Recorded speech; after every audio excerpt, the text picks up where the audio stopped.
नमस्ते। इस नए विश्लेषण में आपका स्वागत है। चलिए बिना कोई वक्त जाया किए सीधे आज के विषय पर आते हैं। जरा एक सीन इमेजिन कीजिए। पाकिस्तान के लाहौर शहर की सुबह।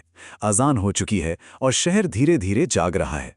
उसी भीड़भाड़ के बीच एक शख्स बहुत ही खामोशी से मस्जिद की सीढ़ियों से उतरता है। सादा सफेद कुर्ता, नजरें जमीन की तरफ, देखने में बिल्कुल एक आम पाकिस्तानी नागरिक जैसा। लेकिन यहीं पर कहानी में एक बहुत बड़ा ट्विस्ट है। ये कोई आम नागरिक नहीं था। ये थे भारत के अंडरकवर ऑपरेटिव अजीत डोभाल। और वो एक ऐसा राज छिपाए हुए थे जिसका अगर जरा सा भी पर्दाफाश होता तो उनकी जान जा सकती थी। यहीं से शुरुआत होती है उनके उस 7 साल लंबे मिशन की, जो मनोवैज्ञानिक सहनशक्ति यानी साइकोलॉजिकल एंड्योरेंस की एक मिसाल है। अब जब हम कोवर्ट ऑपरेटिव या गुप्त एजेंट की बात करते हैं तो हमारे दिमाग में क्या आता है? शायद कुछ फैंसी चीजें, लेकिन स्रोत हमें बहुत साफ तौर पर बताता है कि असली जासूसी हाईटेक गैजेट्स या एक्शन के बारे में नहीं है। ये दरअसल हर दिन हर पल एक बिल्कुल सटीक झूठ जीने के बारे में है, बिना किसी के नजर में आए, बिना कोई गलती किए। तो उनके इस सफर को समझने के लिए आइए उनके शुरुआती दिनों यानी उनके लाहौर के सालों की तरफ चलते हैं। 1945 में पौड़ी गढ़वाल के एक बहुत ही अनुशासित सैन्य परिवार में उनका जन्म हुआ। वहां से लेकर 1968 में कठिन यूपीएससी परीक्षा पास करके आईपीएस ऑफिसर बनने तक का उनका सफर काफी तेज रहा। फिर आया 1970 का दशक। 1971 के युद्ध के बाद का वो समय जब देश को खुफिया जानकारी की सबसे ज्यादा जरूरत थी, और उसी वक्त उन्होंने इंटेलिजेंस ब्यूरो में कदम रखा। यकीन मानिए, ये कोई साधारण शुरुआत नहीं थी। अब जरा इस बारे में सोचिए, क्या हो अगर सिर्फ एक नजर आपके 7 साल के अंडरकवर मिशन को खतरे में डाल दे। लाहौर में रहने के दौरान ठीक ऐसा ही हुआ। एक दिन एक स्थानीय व्यक्ति की नजर उनके छिदे हुए कानों पर पड़ गई। हम जानते हैं कि भारत में हिंदुओं के बीच ये एक आम परंपरा है। बस उस एक पल ने उनकी पूरी पहचान और उनकी जान को एक झटके में तलवार की धार पर ला खड़ा किया। लेकिन ऐसे मुश्किल वक्त में उनका माइंडसेट क्या था? स्रोत से हमें जो जानकारी मिलती है वो सच में हैरान करने वाली है। वो घबराए नहीं। अपने कवर को बचाने के लिए उन्होंने अपने कानों की प्लास्टिक सर्जरी करवाई। जी हां, प्लास्टिक सर्जरी। ये कोई छोटी बात नहीं है। ये दिखाता है कि फील्ड में किस हद तक की हिम्मत और प्रॉब्लम सॉल्विंग अप्रोच की जरूरत होती है। और इसी दौरान एक और बहुत ही दिलचस्प वाकया हुआ। एक सुबह मस्जिद के पास एक बुजुर्ग आदमी उन्हें बहुत ही पैनी और शक भरी नजरों से घूर रहा था। अब एक जासूस के लिए ऐसी स्थिति मौत का बुलावा हो सकती है, लेकिन जानते हैं इसे कैसे संभाला गया? किसी हथियार से नहीं, बल्कि एक बहुत ही शांत मुस्कान और एक अदब भरे सलाम से। पैनिक करने के बजाय बिल्कुल नॉर्मल बर्ताव करके उन्होंने उस जानलेवा शक को वहीं का वहीं खत्म कर दिया। आगे बढ़ते हुए अब हम बात करते हैं पाकिस्तान के उस परमाणु राज की जिसने पूरी दुनिया का ध्यान खींचा था। अब यहाँ जो बात सबसे दिलचस्प है वो है 1970 के दशक के आखिर में कहूता रिसर्च लेबोरेटरीज का सच सामने लाने का उनका तरीका। वो एक भिखारी के भेष में वहां एक नाई की दुकान के पास गए। वहां से उन्होंने उन परमाणु वैज्ञानिकों के कटे हुए बाल इकट्ठा किए।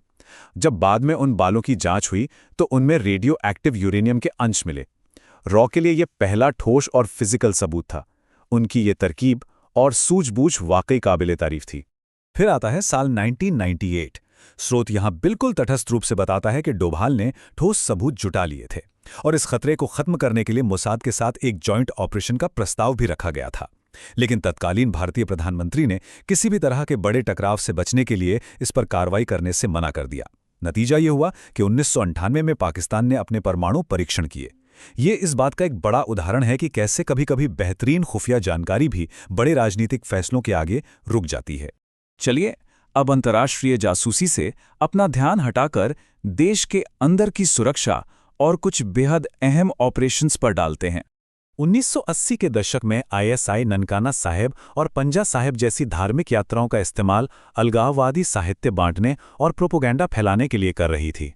डोभाल ने बड़ी ही खामोशी से इन एजेंट्स और उस साहित्य की पहचान की। इससे रॉ को पंजाब में अपनी काउंटर इंसर्जेंसी रणनीति बनाने में बहुत बड़ी मदद मिली, क्योंकि वैचारिक युद्ध यानी आइडियोलॉजिकल वॉरफेयर को समझना भी उतना ही अहम था। लेकिन देखिए, कोई भी कवर हमेशा के लिए सुरक्षित नहीं रह सकता। 2555 दिन, इमेजिन कीजिए, पूरे 7 साल तक एक झूठी पहचान के साथ उस भारी मनोवैज्ञानिक बोझ के साथ जीना। आखिरकार एक वक्त आया जब उनका कवर खतरे में आ गया और फिर बिना किसी शोर शराबे के रॉ ने उन्हें एक इमरजेंसी एक्सट्रैक्शन के जरिए वहां से निकाला। कोई निशान नहीं छूटा, सब कुछ बिल्कुल खामोशी से हुआ। पर उनका काम यहीं खत्म नहीं हुआ। उनके सबसे साहसिक कारनामों में से एक था स्वर्ण मंदिर के अंदर जाना। एक पाकिस्तानी आईएसआई एजेंट का भेस धरकर वो अंदर गए, उग्रवादियों का भरोसा जीता, हथियारों की एकदम सटीक लोकेशन पता की और फिर सुरक्षित बाहर आ गए। उनकी इसी खुफिया जानकारी की बदौलत ऑपरेशन काफ़ी सफल रहा और कैजुअलिटीज़ बहुत कम हुईं। उनके इस अदम्य साहस के लिए उन्हें कीर्ति चक्र से नवाजा गया और वो ये सम्मान पाने वाले पहले पुलिस अधिकारी बने। अब हम उनके करियर के एक नए पड़ाव की तरफ मुड़ते हैं, जो कंधार से लेकर कश्मीर तक फैला हुआ है। आप दिसंबर 1999 के फ्लाइट IC-814 हाईजैक को ही ले लीजिए। वो 7 दिन का भारी तनाव और संकट। उस वक्त डोभाल भारत के मुख्य वार्ताकार थे। उस भारी दबाव के बीच एक बहुत ही मुश्किल समझौता करना पड़ा। 176 यात्रियों की जान बचाने के लिए 3 आतंकियों को रिहा किया गया। स्रोत इस घटना को बिल्कुल निष्पक्ष रूप से सामने रखता है, जो हमें समझाता है कि राष्ट्रीय सुरक्षा के मामलों में अक्सर कितने कठिन और अप्रिय फैसले लेने पड़ते हैं। और अगर हम कश्मीर की बात करें तो वहां उनकी रणनीति किसी मास्टर स्ट्रोक से कम नहीं थी। उन्होंने कूका पर्रे जैसे प्रभावशाली उग्रवादियों का माइंडसेट बदला और उन्हें काउंटर इंसर्जेंट के रूप में, यानी व्यवस्था के पक्ष में खड़ा कर दिया। दुश्मनों को ही अपनी सबसे बड़ी ताकत बना लेना, ये एक मास्टर स्ट्रैटेजिस्ट के दिमाग को दर्शाता है। और इसी अहम कदम ने 1996 में जम्मू कश्मीर में चुनाव कराने का रास्ता साफ किया था। तो इन सब के बाद अब बात करते हैं राष्ट्रीय सुरक्षा सलाहकार यानी NSA के रूप में उनकी भूमिका की। 2005 में रिटायर होने के बाद 2014 में उन्हें एक नई और बहुत ही अहम जिम्मेदारी के लिए वापस बुलाया गया। बतौर NSA उनके कार्यकाल में भारत की रक्षा रणनीति बहुत ही स्पष्ट रही है। स्रोत के अनुसार उरी हमले के बाद सर्जिकल स्ट्राइक, पुलवामा के बाद बालाकोट एयर स्ट्राइक और पहलगाम हमले के बाद ऑपरेशन सिंदूर, ये सभी कड़े और सटीक सैन्य जवाब उनकी रणनीतिक योजना के तहत ही दिए गए थे।